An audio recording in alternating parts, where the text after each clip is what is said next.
Breaking news. कद्दूपुर के मंत्री टकला नेताजी के घर पे केबीआई का छापा, जिसमें उनके घर से 950 करोड़ रुपया जब्त किया गया। उन पे सीमेंट घोटाला का आरोप लगा है। अरे साला, उस चोर को हम बोलते ही थे चोरी चकारी कम करो, नहीं तो एक दिन लंबा फंसोगे। फंस गया ना, हो गया ना इज्जत नीलाम पूरा शहर में। अरे रुकिए कद्दू जी, अभी मेरा पूरा बात खत्म नहीं हुआ है। पहले देखिए उनके घर में कैसे पैसा मिला है, कार्टन भर के। ये तो बहुत पैसा है रे। देखे ना, इतना पैसा आप अपने जीवन में नहीं देखे होंगे। और टकला नेताजी के घर पे इतना पैसा छुपा हुआ था। अरे साला, यही चोर चोर नेता लोग कद्दूपुर को बर्बाद किया हुआ है। इस लोग को तो जूता का माला पहनाना चाहिए। अरे चिंता मत कीजिए, कद्दूपुर की पब्लिक ने भले उनको जूता का माला नहीं पहनाया है, लेकिन जूतों से मार मार के उनका बुरा हाल कर दिया है। जब केबीआई उनको पकड़ के ले जा रही थी उनके घर से। ये तो शुक्र है केबीआई वाले लोग का, जिन्होंने पब्लिक को रोक दिया, नहीं तो टकला नेताजी आज जिंदा नहीं होते। क्या मार खाया टकला? तब तो जाके देखना पड़ेगा, थोड़ा जला पे नमक छिड़कना पड़ेगा, क्योंकि मेरे घर में भी कुछ होता है तो वो तुरंत उछल के आ जाता है। अब हम जाएंगे और काला कद्दू को भी ले जाएंगे, उससे भी जलता है ना वो, उसको भी ले जाएंगे, फिर बढ़िया से मिल के हम लोग नमक छिड़केंगे। ठीक है, नमक छिड़किएगा, हम भी बाद में छिड़कने जाएंगे। तो चलिए, तब तक पगला आप लोग से अलविदा लेता है, फिर मिलेंगे एक बढ़िया न्यूज के साथ। इसीलिए पगला न्यूज देखते रहिए जब तक आप पगला नहीं हो जाइए। अरे टकला, तुम्हारे बारे में न्यूज पे सुने, इतना चोट कैसे लग गया तुमको? तुम यहाँ पूछने आए हो कि हमको चिढ़ाने आए हो? अरे नहीं टकला, हम तो यहाँ तुमसे पूछने आए हैं। हम तुम्हारा पड़ोसी है, पड़ोसी का धर्म निभाने आए हैं हम। एक पड़ोसी को कुछ हो जाए तो दूसरा पड़ोसी कैसे शांति से बैठ सकता है?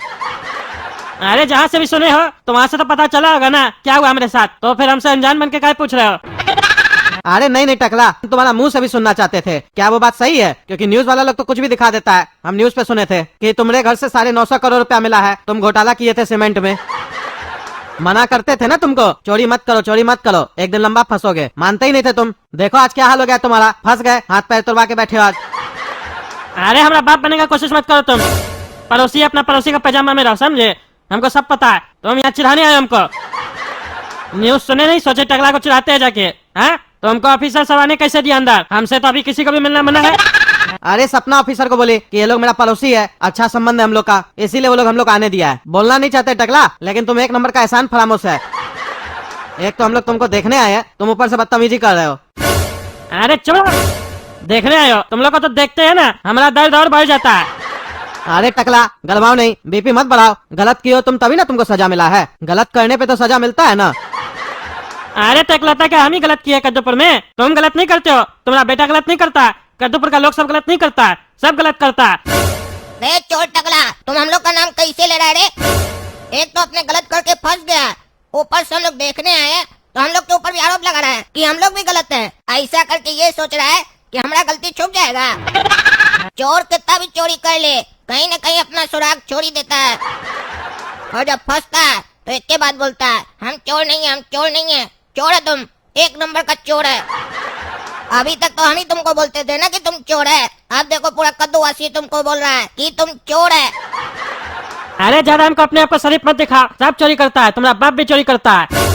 बस अंतर इतना है कि सब अपने औकात के हिसाब से चोरी करता है, जिसको मौका मिलता है वो चोरी करता ही है। तुम 10 रुपया चोरी करता है, तुम्हारा बाप 100 रुपया चोरी करता है, और हम 1000 करते हैं। बस अंतर इतना ही है, चोरी लेकिन सब करता है। बस इस दुनिया का तरीका ही बहुत निराला है, जो पकड़ा जाता है वही चोर कहलाता है, और बाकी चोर सामने में बैठ के जजमेंट देता है कि हाँ ये चोर है, जबकि खुद भी चोर है। सोच कर देखो, तुम्हारा बाप अगर मेरी जगह होता तो हम तो 950 करोड़ चोरी किए थे, ये तो 9.5 लाख करोड़ रुपया चोरी करता। रे पागल रे, उल्टा सीधा आरोप नहीं लगाएगा। हम तुमको चोर दिखते हैं? पब्लिक का जूता खाया उसके बाद ही समझ में नहीं आ रहा है। अरे चोर तो हम भी नहीं दिखते हैं, घोटाला तो किए ना।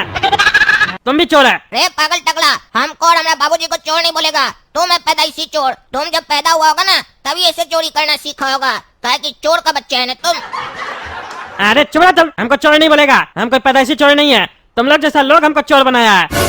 तुमको पता है जब हम कॉलेज में थे तब अपना बाप के खिलाफ हम प्रोटेस्ट किए थे कि हमारा बाप चोरी करता है, तब हमारा बाप नेता था, उस पे घोटाला का आरोप हम लगाए थे, और उसी के बाद हमारा बाप का बहुत इज्जत खराब हुआ था, नाम खराब हुआ था, इज्जत डूब गया उनका कुर्सी चला गया, बाद में वो कुर्सी हमको मिला। लेकिन तुमको पता है जो इतना सच्चा कार्टून था, जो अपना बाप के खिलाफ खड़ा हो गया, बाप को भी नहीं छोड़ा, वो आखिर चोरी क्यों किया? तुम लोग की वजह से। तुम जैसा कार्टून जात लोग हमको चोर बनाया।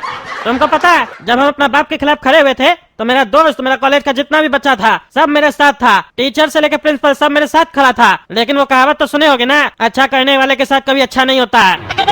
क्यों, क्या हुआ था तुम्हारे साथ? अरे हमारे साथ क्या हुआ था वो बताने से पहले ये सुनो, हमारा बाप हमको एक सीख दिया था। बस उसी दिन से हमको समझ में आ गया कि इस दुनिया में ईमानदारी से कुछ नहीं होता है। यहाँ वही जीतता है जिसके पास पावर होता है, और जो पकड़ाता नहीं है कभी, वही हमेशा महान कहलाता है। वही अपना फिल्म बनाता है, अपने आप को महान साबित करता है, अपने नाम से मैगजीन किताब बनाता है, न्यूज़पेपर में अपना आर्टिकल देता है, न्यूज चैनल पे भी अपने बारे में तारीफ करवाता है, और जो उसके खिलाफ बोलता है उसको बांस कर देता है। ये होता है पावर। उस दिन हमको पता चला नेता का पावर क्या होता है। अरे तो मेन बात बताओ ना, तुम्हारा बाप सीख क्या दिया तुमको, जिसकी वजह से तुम ईमानदारी से चोरी का रास्ता अपना लिए? मेरा बाप बोला इस दुनिया को समझना बहुत कठिन है। उदाहरण के लिए तुम अपने घर को दुनिया समझो। अगर तुम अपने घर के किसी एक व्यक्ति पे आरोप लगाओगे और वो आरोप अगर सच्चा होगा तो सारा व्यक्ति तुम्हारा साथ देगा और उसको कोसेगा, और वही आरोप अगर तुम पूरे परिवार पे लगाओगे और वो आरोप सच्चा भी होगा तब वही साथ देने वाला लोग तुमको कोसेगा, तुमको गाली देगा, तुमको मारेगा, तुमको घर से बेदखल कर देगा। तुमको पता है ऐसा क्यों होता है? क्योंकि बहुमत में शक्ति होती है और लोगों को दूसरे का सच सुनना अच्छा लगता है, अपना नहीं। जहाँ 100 लोग चोरी कर रहा हो, एक चौकीदार चिल्ला रहा हो तो उससे कोई फर्क नहीं पड़ता, फिर वो चौकीदार चौकी लगा के सो जाता है कि चिल्लाने से कोई फायदा ही नहीं होता है। और वहीं अगर एक चोरी कर रहा हो 100 चिल्ला रहा हो तो वहाँ फर्क पड़ता है। देखो चोरी तो दोनों तरफ हो रही थी, लेकिन फर्क कब पड़ा? जब एक साइड बहुमत था। वो लोग इसलिए नहीं चिल्लाता है कि चोरी हो रही थी, वो लोग इसलिए चिल्लाता है कि हम लोग नहीं कर पाए, ये कैसे कर लिया। उसी दिन हमको समझ में आया कि ईमानदार बनने से अच्छा है कि चोर बने। अच्छा तुम्हारे साथ हुआ क्या, ये तो बताओ, भाषण दे रहे हो? अरे क्योंकि जब हम अपने बाप के खिलाफ प्रोटेस्ट कर रहे थे तो भले मेरा दोस्त सब मेरा साथ दे रहा था, लेकिन हमारा दोस्त का बाप सब घूस ले रहा था। कोई पुलिस वाला था, कोई डॉक्टर था, कोई क्या था, वो लोग घूस लेके उल्टा सीधा काम कर रहा था। तो जब हम अपने दोस्त लोगों को बोले कि तुम लोग का बाप लोग भी गलत है, तुम लोग भी अपने बाप के खिलाफ खड़े हो, तो वो लोग मेरा बात नहीं सुना, हमको ही चोर बोलने लग गया, हमको ही गलत साबित कर दिया। कहा कि जब तक बात मेरे बाप की थी तब तक सब कुछ सही था, जब उसके बाप तक बात पहुंची तो सब चीज गलत हो गया। उसी दिन हम समझ गए यहाँ भलाई वगैरह से कुछ नहीं होता है, भलाई करने से मलाई नहीं मिलता है, मलाई खाना है तो चोरी करना पड़ेगा। अरे टकला तुम्हारा बात बिल्कुल सही है, तुम्हारे साथ ऐसा हुआ तब तुम चोर बना, तब तो उस हिसाब से हमारा बाबूजी भी चोर हुआ, कहे कि ये भी सरकार का टैक्स खा जाता है, टैक्स पूरा नहीं देता है। अरे चुप पागल, उल्टा सीधा आरोप लगाता अपने बाप पे। हम कोई टैक्स वगैरह चोरी नहीं करते हैं। देखे जब तुम्हारा बाप पे बात आ गया तो तुमको पागल बोला ना, काला कर दो तुमको पागल, यही होता है। जब तक बात मेरे ऊपर था तब तक लाया था तुमको हमको चिढ़ाने के लिए। हर कोई एक्सेप्ट नहीं कर पाता अपना गलती को, हम कह लेते हैं। अरे हम कोई चोरी नहीं की है तो काहे एक्सेप्ट करे? बेटा ये बात तुम अपना बेटा को समझाना, समझे? हमको मत समझाओ। हमको पता है तुम टैक्स का चोरी करते हो, पर हम ये चोरी का बात नहीं कर रहे हैं। ये चोरी तो कद्दूपुर का सब लोग करता है। हम तो रिश्वत का बात कर रहे हैं, घोटाला का बात कर रहे हैं, स्कैम का बात कर रहे हैं, जो बड़ा लेवल का हो रहा है। और ये सब भी कम लोग नहीं करता है, बहुत लोग करता है। जिसको मौका मिलता है सब करता है। अभी हमारा एक दोस्त का बेटा है, वो कद्दूपुर का सरकारी नौकरी का प्रिपरेशन कर रहा है। हम उससे पूछे क्या कर रहे हो, बोलता हम सरकारी नौकरी का तैयारी कर रहे हैं। हम बोले बढ़िया है बेटा, तो बोला हाँ बहुत बढ़िया है, बहुत कमाई है। हम बोले कितना सैलरी मिलेगा, तो बोलता है सैलरी से क्या करना है चाचा, सैलरी से घर थोड़ी ना चलता है, कद्दूपुर का सरकार सैलरी देता ही कितना है। तो हम बोले तो फिर काय कर रहे प्रिपरेशन, कहता है चाचा टेबल के नीचे से घूस लेंगे ना, सरकारी नौकरी तो इसीलिए किया जाता है। तो समझा काला कद्दू, तुम्हारा बाप इलीगल काम नहीं करता है, बस लीगल काम का टैक्स सरकार को नहीं देता है, और छोटा मोटा काम कराने के लिए ऐसा घूसखोर सरकारी ऑफिसर सबको घूस देता है और अपना काम करवाता है। तुम्हारा बाप उस लेवल का चोरी नहीं करता है जिस लेवल की बात हम कर रहे हैं। तुम्हारा बाप कमाता लीगल तरीके से है, बस उस कमाई का टैक्स कद्दूपुर के सरकार को नहीं देता है। और हम जो बात कर रहे हैं इलीगल कमाई की बात कर रहे हैं। तुम्हारा बाप चोर है, लेकिन क्या करे, हम लोग टैक्स ही इतना लेते हैं, इसको चोरी करना पड़ता है। बड़ा बिजनेसमैन लोग को हम लोग बहुत फायदा देते हैं, वो लोग तभी ना तरक्की करता है। और गरीब लोग से तो पैसा नहीं लेते, वहाँ से हम लोग को वोट मिलता है। और मध्यम वर्ग का लोग सब जो कमाता है उस लोग से चाप के पैसा लेते हैं, डरा के। जितना ज्यादा कमाता है उतना ज्यादा टैक्स ले लेते हैं, फिर अपना महंगा गाड़ी में घूमते हैं ना हम लोग बैठ के। अगर देखा जाए 100 रुपया कोई कमाता है अपना मेहनत से, अपना रिस्क पे, हम लोग का रिस्क भी नहीं होता है सरकार का, तो उसमें से 50 रुपया हम लोग ले लेते हैं, नाम रखते टैक्स, होता पार्टनरशिप है, समझे। लेकिन नुकसान अगर उसको हुआ तो हम लोग पार्टनर नहीं होते हैं, तब हम लोग पीछे हट जाते हैं। और टैक्स का कानून भी जानबूझ के हम लोग ऐसा बनाए कद्दूपुर में, ताकि अगर कोई टैक्स पूरा दे भी दे तो भी अगर उससे कभी झंझट हो जाए, इधर उधर से पैसा निकलवाना उससे, और नहीं दे रहा हो तो ससुरा को दबा ले हम लोग। बोले तुम ये गलती किया, वो गलती किया, ये कागज नहीं लगाया, वो कागज नहीं लगाया, दबोच ले। और फिर पब्लिक तो होता ही है ना गधा तुम लोग जैसा, न्यूज देखेगा कुछ, न्यूज में तो उल्टा सीधा दिखाता ही है, एकदम भारी आवाज करके। तुम लोग बोलेगा हाँ चोरी किया, पकड़ा गया। ये नहीं देखा ईमानदार आदमी था, उसको फंसा दिया। और देखेगा भी कैसे, तुम्हारा घर में जब चोरी करता है वो तो दिखाई नहीं देता, बाहर के क्या दिखाई देगा। अरे टकला आज तुमने आँख खोल दिया, ये सब होता है कद्दूपुर में, ये तो हमको पता ही नहीं था। अच्छा टकला एक बात बताओ, तुम बोला कॉलेज में तुम पढ़ता था, लेकिन तुम तो 4 क्लास पास है ना। अरे हाँ, हम हैं 4 क्लास पास, लेकिन हम कब बोले कि हम कॉलेज भी पास है। हम 4 क्लास पास करने के बाद पढ़ाई छोड़ना चाह रहे थे, लेकिन हमारा बाबूजी चाहता था कि हम पढ़ाई करें, इसीलिए हमारा बाप पैसा खिला खिला के एडमिशन करवाता था, पर हम पढ़ते थोड़ी ना थे। इसी तरीके से पैसा खिलाते खिलाते हम कॉलेज तक भी पहुंच गए। अरे तो तुम बिना पास किए कॉलेज तक कैसे पहुंच गया? अरे हमारे जगह कोई और बैठता था ना, तो वो डिग्री तो उसका हुआ ना। हम तो घूमने जाते थे कॉलेज में, नाम खाली मेरा रहता था, पास तो वही किया था ना। देखो, इसी से हमारा ईमानदारी समझो कितना हम सच्चा इंसान है। डिग्री पे तो हमारा नाम है टकला नेता का, लेकिन फिर भी हम बोल रहे हैं वो डिग्री उस लड़का का, हमारा नहीं। और हम अपने आप को हमेशा 4 क्लास पास ही बोलते हैं। देख लिया ना हमारा ईमानदारी, और तुम लोग हमको चोर बोलते हो। हाँ तो कैसा है तब ये टकला नेताजी? सुने हैं जूता खाया पब्लिक से बहुत। हम तो ये भी सुने थे थोड़ा ज्यादा जूता लगता तो हमारा आदेश देने से पहले ही आप ऊपर चले जाते। जज साहब, हमारा तबीयत ठीक है, लेकिन हम मजाक का मूड में नहीं है।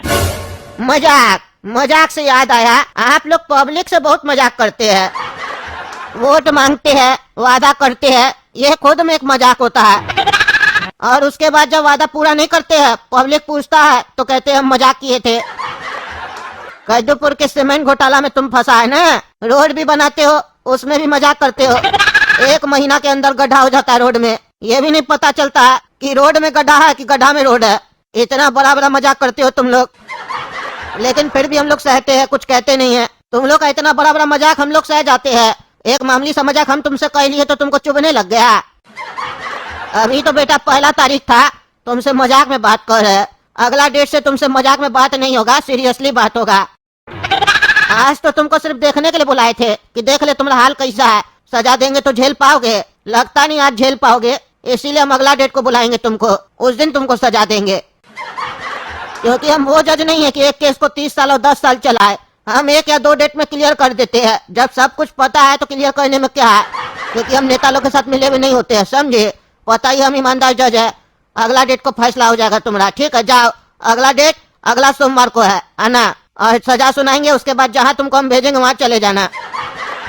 तो दोस्तों, अगला डेट को पता चलेगा टकला को क्या सजा मिलेगा। आप लोग कमेंट करके बताइए हम क्या सजा दे इसको, समझे? जैसा बोलिएगा फिर लगेगा हमको यहाँ आप लोग सही बोल रहे हैं, सजा देना चाहिए वैसा, तो दे देंगे, क्या फर्क पड़ता है हमको। तब तक के लिए चैनल सब्सक्राइब कीजिए, वीडियो लाइक कीजिए, ज्यादा से ज्यादा शेयर कीजिए। मिलते हैं अगला भाग में।